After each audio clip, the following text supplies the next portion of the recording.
Sige, galawin mo yan. Subukan mong galawin yan. Hiramin lang eh. Ay, buti pa yung cellphone. Ginagalaw. Ako kagabi, nakaubad na. Hindi mo man lang ginagalaw. Mahal, Oh. alam mo na ba? Oh, ano? Yung tropa mong si Balong tsaka si Jennifer, magpapakasal na silang dalawa. Pigilan mo yung tropa mo na yun. Alam mo namang may saltik yan si Jennifer. Hayaan mo siya. Tama lang sa kanya yun. Oh, ito, parang hindi kaibigan eh. Parang wala namang kayo pinagsamahan ni Balong. Bakit? Nung kinasal tayo, pinigilan niya ba ako? Saan ka pupunta? Ayoko na, lalayas na ako. Lalaya, si kakasal lang natin kahapon na. Paano yung napakasinungaling mo? Sabi mo virgin ka pa? Tapos kagabi, para na lang ako nagsiswimming sa batya. Yan ang sinasabi ko sa'yo. Huwag ka kasi masyado maglasing. Si Rola tuloy yung pinasok mo. Tuwan-tuwa pa nga. Hindi na siya nahihirapan nung hihinga yun. Ha? Ano yan, mahal? Kanino mga pangalan yung nililista mo dyan? Eto, listahan to ng mga takot sa akin dito sa lugar natin. Mga takot sa'yo? Bakit nandiyan yung pangalan ko? O bakit? Lalabang ka ba? Oo. Eh di burahin! Oo, burahin. Dali-dali lang eh. Hirap maging lalaki. Ano? Mas mahirap maging babae. Mas mahirap maging lalaki. Mas mahirap maging babae. Ang mga babae, nire-regla buwan-buwan. Nagbubuntis ng 9 na buwan, nanganganak, nagpapadede. Eh kayong mga lalaki, saan banda kayo nahirapan, Aber? Sa pag-intindi sa inyo, Anak ka ng pu. Anak. Miss, Ay naku, Pogi. Pas muna ako sa'yo. Last time dinala mo na ako sa damuhan. Namantag yung puwet ko. Ang daming higad. Hindi na tayo damuhan. Kama tayo. Talaga? Oo, sa kama tayo. Sa isang kondisyon. Ano namang kondisyon yan? Gawin natin, Indian style. Indian style? Ano yung Indian style? Hindi mo alam, Indian style? Naku, Pogi. Lahat na siguro ng posisyon style alam ko na. Pero Indian style, hindi ko alam yan. Ano ba yung Indian style na yan? Yung bayaran kita 20 araw-araw, hulugan. Miss, yung ganda mo, pag naging tayo, kahit gumawa ka ng kasalanan, matatawarin kita. Wow! Marupok ako eh. Bagong ligo ang asawa ko ngayon ah.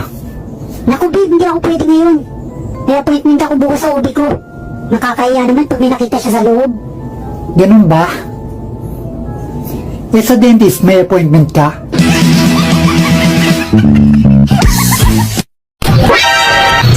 Kung alam mong masarap ka, magpatikim ka. Sana Huwag kang madamot.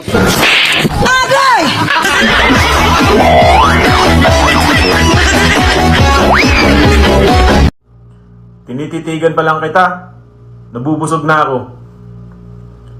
Ano pa kaya pag kinain kita?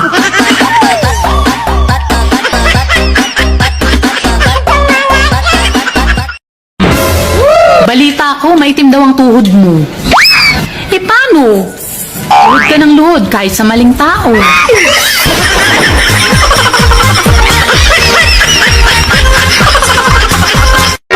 Uy, Beshi, what if naglolo ko pala yung jowa mo, tapos hindi mo alam? Hayaan mo na, ang importante, hindi ko alam.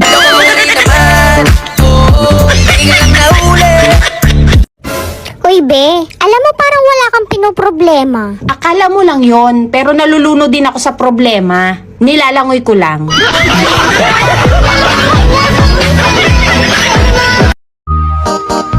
Ate, Bakit?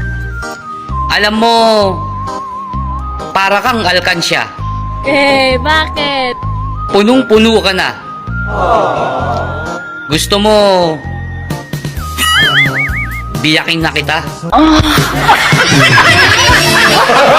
Gago! Ang nasman buwanga mo, ha? Hayop ka talaga! Kapag pinutukan ka, huwag kang iiyak. Tumakbo ka. Punta ka na ospital. Pa-check up ka. Baka ma-delayed ka.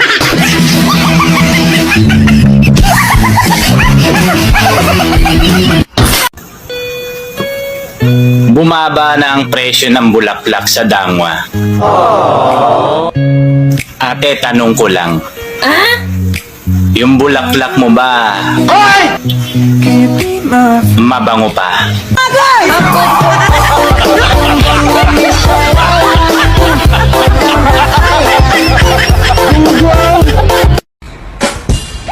Wow, ang ganda niya.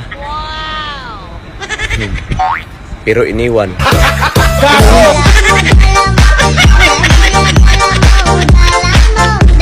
Pinapaalam ko po sa lahat ng alagad ni Filter na meron na pong panibagong patakaran. Una, bawal na pong gumamit ng filter ang edad 40 patas dahil dumadami po ang nai-scam.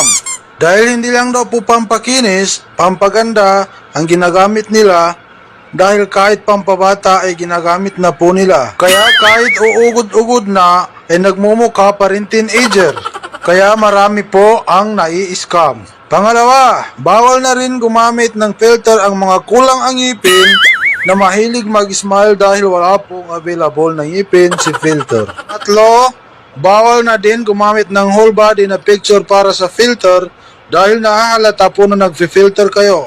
Dahil ang filter ay para lang sa mukha, hindi nakasali ang katawan. At ang pang-apat, siguraduhin daw na kung nag-a-apply kayo ng filter ay hindi nadadamay ang inyong background. Ang hindi susunod sa patakaran ay hindi na muli makaka-install ng filter. Maraming salamat po. Wala naman talagang lalaking babaero. Bakit? May narinig na ba kayong umamin? Kung ang mga babae ay bulaklak, ano naman ang mga lalaki? Kayo, yung mga bubuyog na sumisira sa aming mga bulaklak. Kapag ako napagod, kakahabol sa'yo. Gagapangin na lang kita.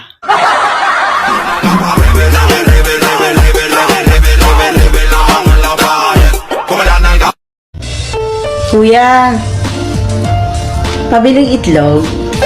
Ilan? 2 lang.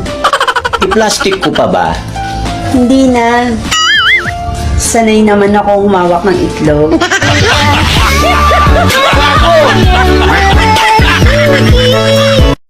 Pagdating sa kalibugan, tuwang-tuwa ka, Diyos ko. Siyempre, masarap yun. Ako din. Niligawan ka sa chat, sinagot mo rin sa chat. Oh no! Nasaan ang love doon? Nasa signal.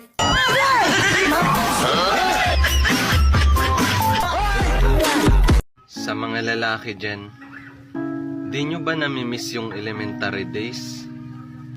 Tamang laro lang ng Jolen, kasama mga classmates mo.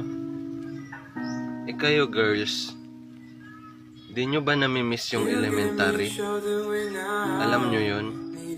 Tamang pasok lang, kahit walang panty.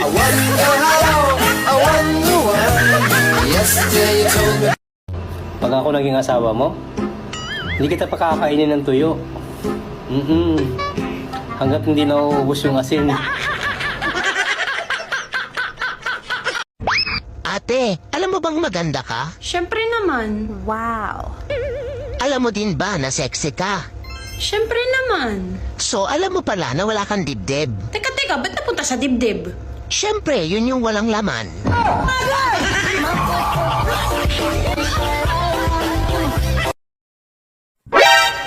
Kuya, kung ipapakain ko sa iyo ang maniko, ano ang gusto mo? Nilaga? Adobo? O hilaw?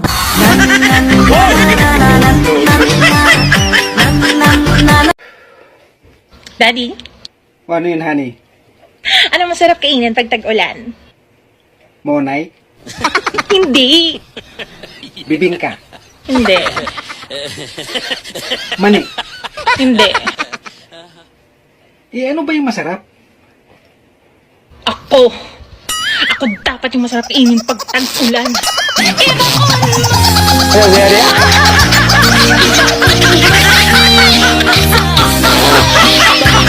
Anong kulay ng utot ng lalaki at utot ng babae?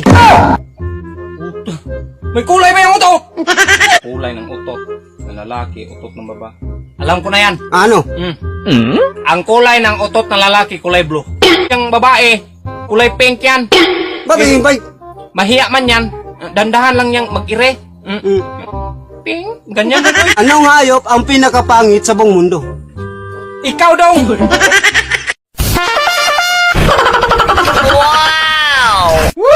Bagong ligo yung asawa ko ah. Hindi ako pwede ngayon. May lakad kami ng mga kaibigan ko. Ganun?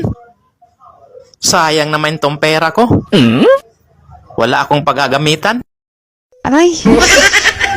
Ang sakit naman ng ulo ko. Hindi na yata ako matuloy. Galing ah.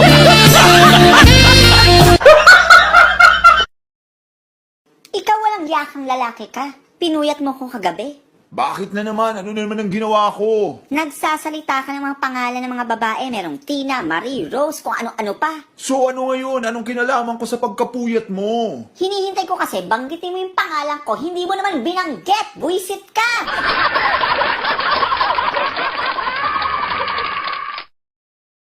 Hindi lahat ng kasal nagsisimula sa "Will you marry me?" Yung iba nagsisimula sa Buntis ako!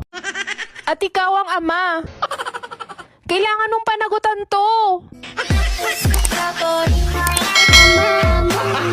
Gago!